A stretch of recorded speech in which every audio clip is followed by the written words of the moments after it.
Now, as the anniversary of the late Queen's death approaches, the King has reshuffled military appointments for working members of the royal family. And these include the reappointment of two military titles formerly held by Prince Andrew to the Princess of Wales and the Duchess of Edinburgh. So let's catch up with it all with GB News' royal correspondent Cameron Walker, who joins us live from Buckingham Palace. Morning, Cameron.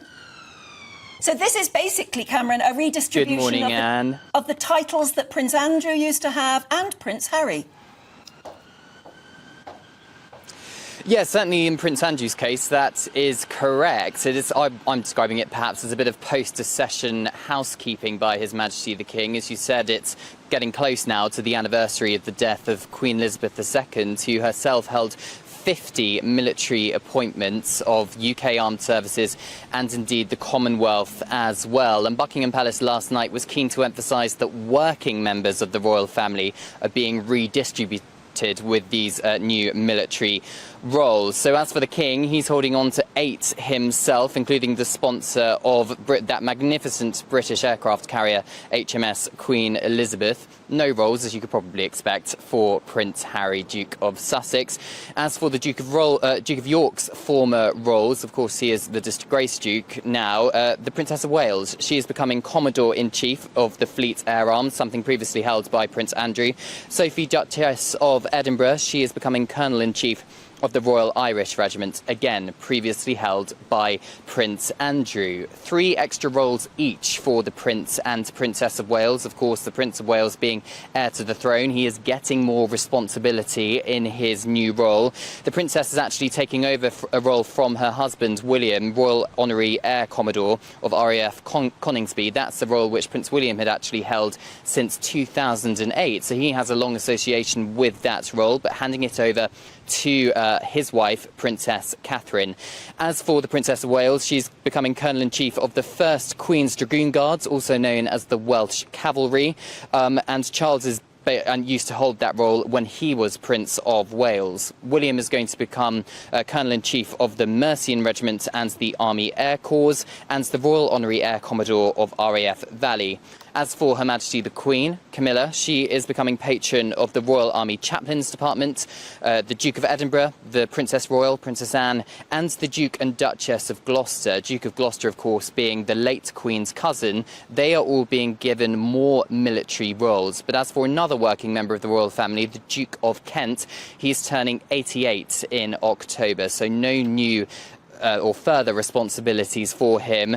But this is, I think, the King using the summer months for a bit of, as I said, post-accession housekeeping, really emphasising who he sees as working members of the royal family, the key players in this firm. And it's another sign of things starting to slim down and be more streamlined.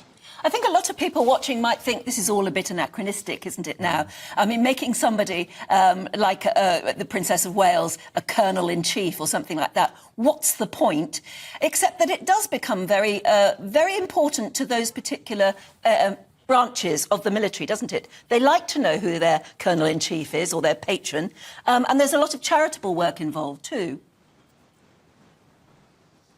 Yeah, it certainly does. It gives each regiment status, and it very much emphasises the role of the royal family and the close relationship they have with the military services. Of course, members of the royal family traditionally serve in the military themselves, or at least the males do. So the King is an army veteran himself, a navy veteran as well. Sorry, navy veteran and RAF veteran as well. The Prince of Wales as well went to Sandhurst and served time in the military. As for the females, the Princess of Wales and the Queen, as in Camilla, yes, you're right, they have not served in the military in terms of on the front line or anything, but they definitely have close associations in terms of their family members serving in the military. The Princess of Wales' grandfather served in the military, for example. And as you say, there is lots of charitable work that goes on with these regiments.